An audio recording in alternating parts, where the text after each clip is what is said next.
devait naître le Christ? Ils lui répondirent, à Bethléem en Judée, car voici ce qui est écrit par les prophètes.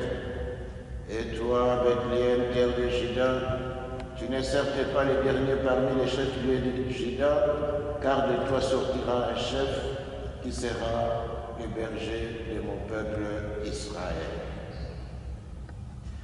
Alors Hérode convoqua les mages en secret pour leur faire préciser à quelle date l'étoile était apparue. Puis il les envoya à Bethléem en leur disant, allez vous renseigner avec précision sur l'enfant, et quand vous l'aurez trouvé, venez me l'annoncer, pour que j'aille moi aussi me prosterner devant lui. Après avoir entendu le roi, ils partirent. Et voici que l'étoile qu'ils avaient vue en Orient les précédait, jusqu'à ce qu'elle vienne s'arrêter au-dessus de l'endroit où se trouvait l'enfant. Quand ils virent l'étoile, ils se réjouirent d'une grande joie. Ils entrèrent dans la maison, ils virent l'enfant avec Marie sa mère, et tombant à ses pieds, ils se prosternèrent devant lui. Ils ouvrirent leur coffret et lui offrirent leurs présents, de l'or, de l'encens et de la myrrhe. Mais avertis en songe de ne pas retourner chez Hérode, ils regagnèrent leur pays par un autre chemin. Acclamons la parole de Dieu.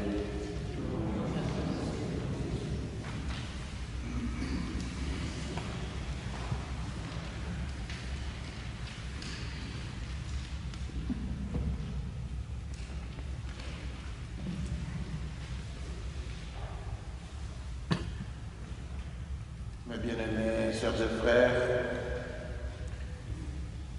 la fête ou la solennité de l'Épiphanie, pour nous, c'est une fête qui est pleine de sens en tant que chrétiens de notre temps d'aujourd'hui.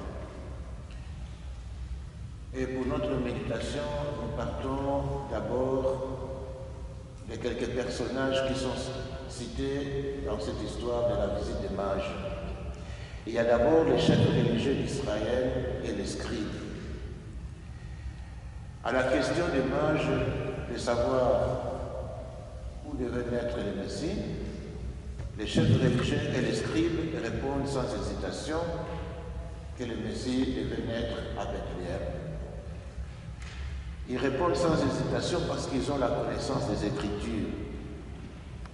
C'est parce que ce sont les éminents théologiens. Mais ils s'arrêtent à la connaissance et ils ne vont pas très loin. Ils ne jugent pas utile de se mettre en route à la rencontre de celui dont ils viennent de parler.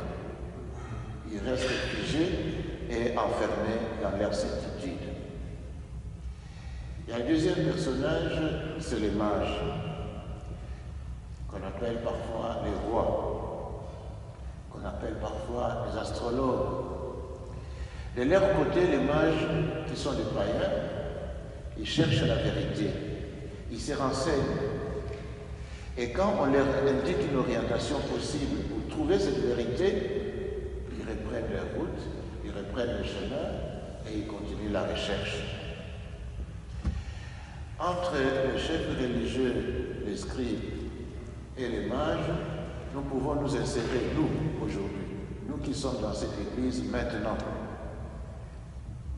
Lorsque nous méditons aujourd'hui cette manifestation de Dieu au monde, c'est-à-dire la révélation du projet de Dieu pour tous les hommes, c'est dont il est écrit que nous avons été admis, les Juifs et les païens, le monde entier, le peuple du monde entier.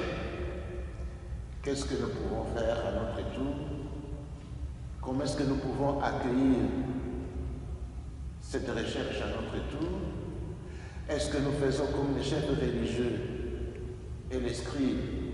Nous connaissons la Bible, nous savons qu'il y a les livres de Genèse, nous savons qu'il y a les prophètes, nous savons qu'il y a les livres de l'Apocalypse, et on s'arrête là, ou nous faisons comme les mages, nous nous mettons en route pour aller à la rencontre de celui qui nous donne cette connaissance. Ou plutôt nous faisons les deux. Il faut avoir la connaissance des Écritures et en même temps, cette connaissance nous permet d'aller plus loin. Comme on dit, d'avancer dans les eaux profondes. Les mages nous révèlent que tous les hommes peuvent accéder à la foi au travers des signes qu'ils reçoivent des dieux. Il faut le vérifier sans doute, mais il faut surtout nous mettre en route quand Dieu nous appelle, quand Dieu nous fait signe. Nous mettre en route, pas pour la route, nous mettre en route pour un objectif. Et l'objectif, c'est changer. L'objectif, c'est se convertir. C'est pourquoi dans la dernière phrase de l'Évangile, on dit « Les mages ont pris un autre chemin pour retourner chez eux. » S'ils ont mis un autre chemin pour retourner chez eux, après la rencontre de l'enfant, qui est le roi des Juifs, ça veut dire que nous aussi, rencontrer Jésus nous fait prendre un autre chemin. Nous devons devenir un autre homme avant de rencontrer Jésus qu'après avoir rencontré Jésus. Cela demande pour nous une ouverture, cela demande la recherche, cela demande la disponibilité. Observez bien que ce ne sont pas les prêtres et les scribes qui sont au pied de l'enfant, mais ce sont des étrangers qui sont venus de loin. C'est-à-dire qu'il ne suffit pas de savoir. Encore faut-il marcher comme les mages. Et pour terminer, il y a 3 symboles. Les mages ont apporté de l'encens, de l'or et de la myrrhe. Et on dit que l'or évoque ce qui fait nos relations économiques, la vie matérielle. Et on peut dire que la vie matérielle, c'est bon, mais ce n'est pas suffisant pour être heureux. La vie matérielle équilibrée, un bon salaire qui est régulier, un emploi qui est sûr ou stable, tout cela nous en avons besoin. Mais ce n'est pas assez pour que nous ayons une vie heureuse. Donc on ne doit pas s'arrêter à l'or. L'or doit être associé à autre chose. Et ici, il nous dit l'or est associé à l'ensemble. Parce que l'homme ne vit pas seulement de l'économique. L'homme ne vit pas seulement du pain, mais de toute parole qui soit de la bouche de Dieu. Et l'encens évoque la prière, la vie spirituelle, l'intériorité, le silence dans notre monde d'aujourd'hui qui est si brillant. Mais si nous avons l'or, nous avons l'encens, ça nous demande d'ajouter la myrrhe dans notre vie. On dit la myrrhe rappelle la mort, parce qu'il servait autrefois à embaumer les morts. Mais ici, la myrrhe va nous donner plutôt le courage et l'espérance que quoi qu'il puisse arriver, en ces temps par exemple de coronavirus, quoi qu'il puisse arriver, notre espérance doit être plus forte que la souffrance, que la maladie, que la mort. Et en tant que chrétiens, si nous associons l'or, l'encens et la myrrhe dans notre vie, alors nous pouvons dire Dieu nous bénit. Ainsi, la liturgie de ce matin nous invite à nous mettre debout, parce que le Seigneur qui nous aime nous a envoyé son Fils, afin que quiconque croit en lui ait la vie éternelle. Que Dieu nous accorde cette vie éternelle, qu'il nous bénisse et qu'il donne à chacun de voir ses intentions exaucées. Amen. Je vous invite à présent, sœurs et frères bien-aimés, à bien vouloir vous lever pour proclamer notre foi. Je crois en Dieu, le Père Tout-Puissant, Créateur du ciel et de la terre, et en Jésus-Christ, son Fils unique, notre Seigneur, qui a été conçu du Saint-Esprit, est né de la Vierge Marie, a souffert sous Ponce Pilate, a été crucifié, est mort et a été enseveli, est descendu aux enfers, le 3e jour est ressuscité des morts, est monté aux cieux, est assis à la droite de Dieu le Père Tout-Puissant, d'où il viendra juger les vivants et les morts.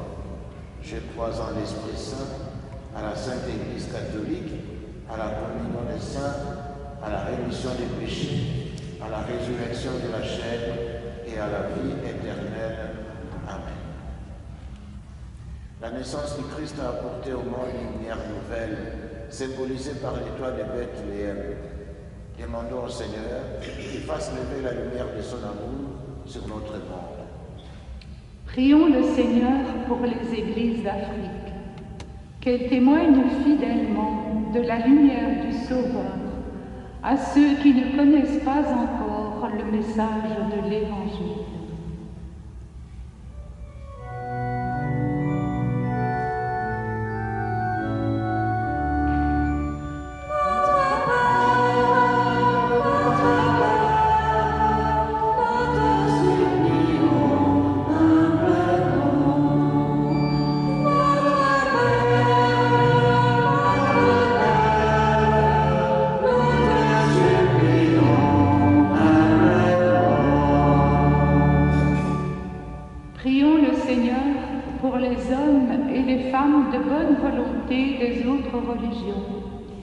Qu'à la suite des mages, ils découvrent la lumière du Sauveur.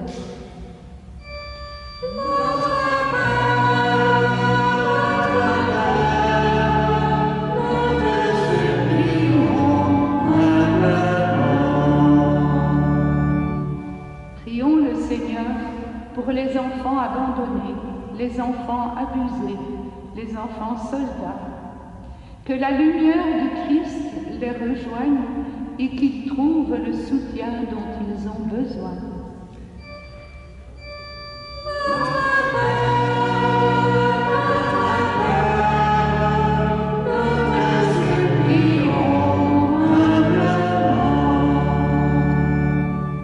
Prions le Seigneur pour les familles qui ne peuvent pas toujours se retrouver, qu'elles trouvent leur joie dans l'accueil du Sauveur de tous les peuples.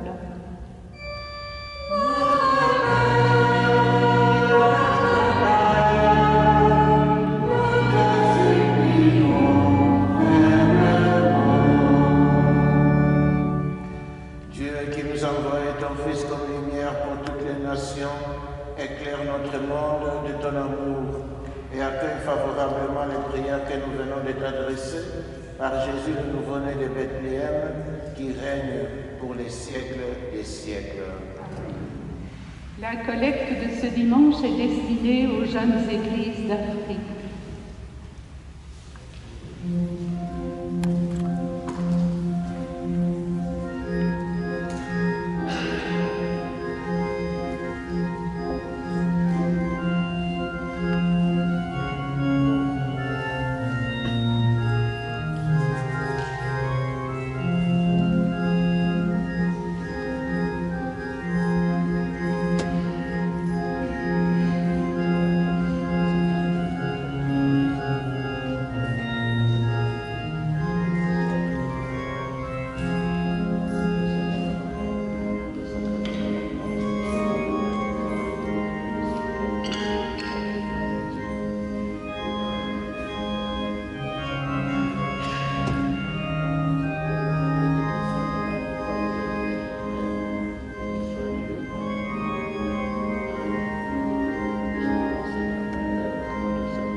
Ensemble, mes bien-aimés, au moment d'offrir le sacrifice de toute l'Église.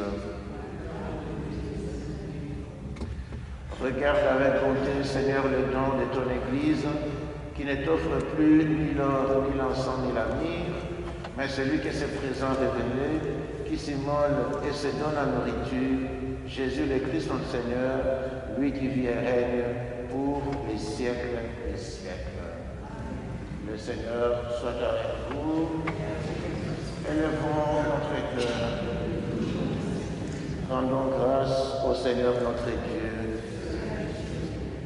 Vraiment, il est juste et bon de te rendre gloire, de t'offrir notre action de grâce, toujours et en tout lieu, à toi, Père très saint, Dieu éternel et tout-puissant. Aujourd'hui, tu as dévoilé dans le Christ le mystère de notre salut, pour que tous les peuples en soient illuminés. Et quand le Christ s'est manifesté dans notre nature mortelle, tu nous as recréés par la lumière éternelle de sa divinité. C'est pourquoi, avec les anges et tous les saints, nous proclamons ta gloire en chantant une seule voix.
Nous voici rassemblés devant toi et dans la communion de toute l'Église, nous célébrons le jour très saint où ton Fils unique, qui partage éternellement ta propre gloire, s'est manifesté à nos yeux dans un vrai corps pris de notre chair. Par lui, notre Rédempteur et notre Sauveur, Dieu, notre Père, nous te prions. Sanctifie ces offrandes en répandant sur elles ton esprit, qu'elles deviennent pour nous le corps et le sang de Jésus et Christ, notre Seigneur. Au moment d'être livré et d'entrer librement dans sa passion, il prit le pain, il rendit grâce, il les rompit et les donna à ses disciples en disant: prenez et mangez-en tous, ceci est mon corps livré pour vous.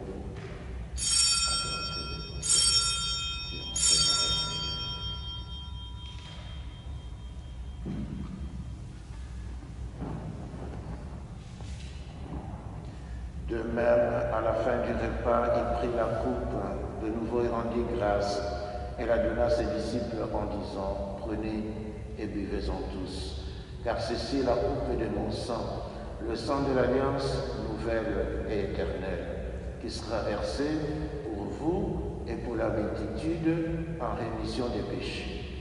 Vous ferez cela en mémoire de moi.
Faisant ici mémoire de la mort et de la résurrection de ton Fils, nous t'offrons, Seigneur, le pain de la vie et la coupe du salut, et nous te rendons grâce, car tu nous as choisis pour servir en ta présence.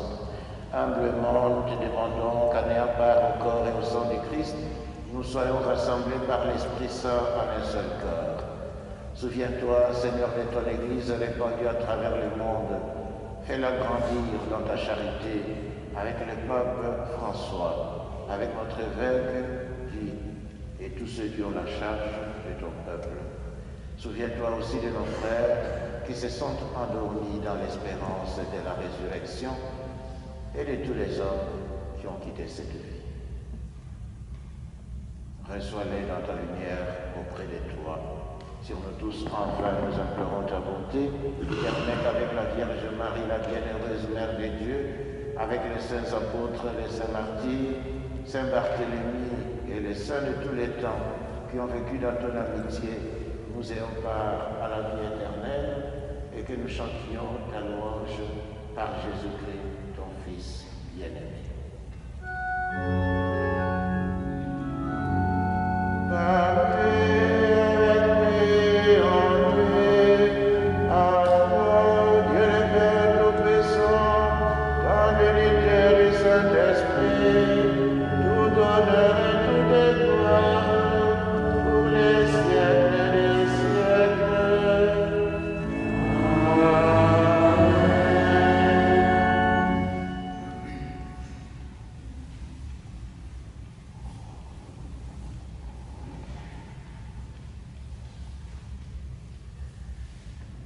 Unis dans le même esprit, disons ensemble en chantant cette prière du Seigneur.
Délivre-nous de tout mal, Seigneur, et donne la paix à notre temps. Par ta miséricorde, libère-nous du péché, rassure-nous devant les épreuves, dans cette vie où nous espérons le bonheur que tu promets, et l'avènement de Jésus-Christ notre Sauveur. Car c'est à toi qu'appartiennent le règne, la puissance et la gloire pour les siècles des siècles. Seigneur Jésus-Christ, tu as dit à tes apôtres, je vous laisse la paix. Je vous donne ma paix. Ne regarde pas nos péchés, mais la foi de ton Église, pour que ta volonté s'accomplisse, donne-lui toujours cette paix et conduis-la vers l'unité parfaite, toi qui règnes pour les siècles des siècles. Que la paix du Seigneur soit toujours avec vous. La paix du Christ. Amen.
pas digne de te recevoir, mais dis seulement une parole et je serai guéri.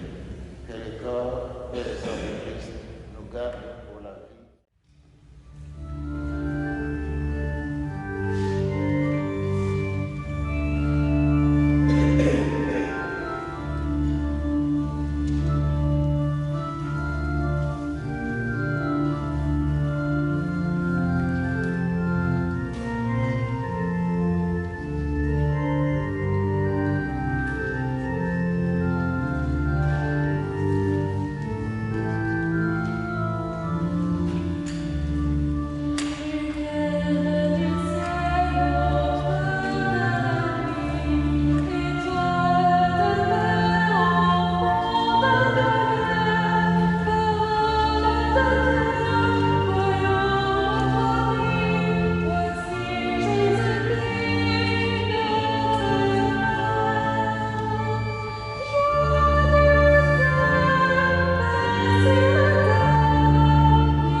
Que la clarté d'amour, Seigneur, nous dirige en tout temps et en tout lieu.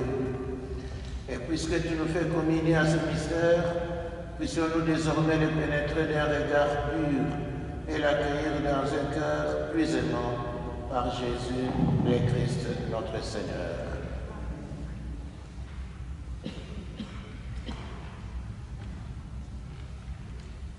Une petite communication. Je vous rappelle que la messe du dimanche est anticipée au samedi. Donc le week-end, nous avons deux messes ici, une à 17h samedi et une à 9h30 le dimanche.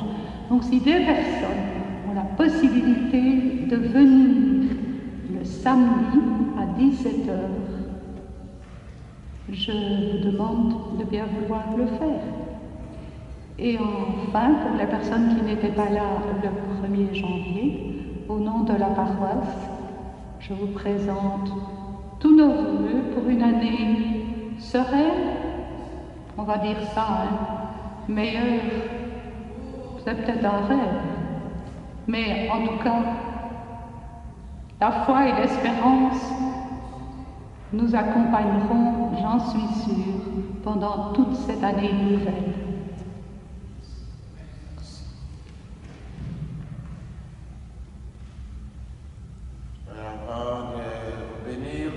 Merci à toutes les personnes qui sont intervenues pour préparer cette célébration.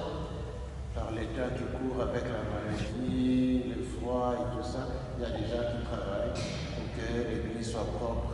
Il y a des gens qui travaillent pour que la liturgie soit soignée. Il y a des gens qui travaillent pour qu'il y ait des fleurs. Bref, pour que tout se passe comme cela s'est passé maintenant. Merci à toutes ces personnes-là. Évidemment, merci à vous tous ici présents pour notre prière d'ensemble, pour nous-mêmes, pour les personnes que nous aimons et pour le monde. Et maintenant, nous allons recevoir une force. Cette force nous permettra d'aller vers les autres et leur dire Christ est vivant. Lèvons-nous. Le Seigneur soit avec vous. Dieu vous a appelé dans votre nuit pour que vous entriez dans sa lumière, qui bénisse en vous la foi, l'espérance et l'amour, qui les fasse croître et donner leurs fruits. Amen. Aujourd'hui, le Christ s'est manifesté au monde. Il est la lumière qui en dissipe les ténèbres. Marchez avec lui plein de confiance et que Dieu fasse de vous des lumières pour guider vos frères sur leur chemin. Amen. Et quand vous parviendrez au terme de la route, vous verrez celui que les mages ont cherché, en se guidant sur une étoile. Votre Seigneur le Christ, lumière née de la lumière. Amen. Et que Dieu Tout-Puissant vous bénisse. Le Père, le Fils et le Saint-Esprit. Allez dans la paix du Christ.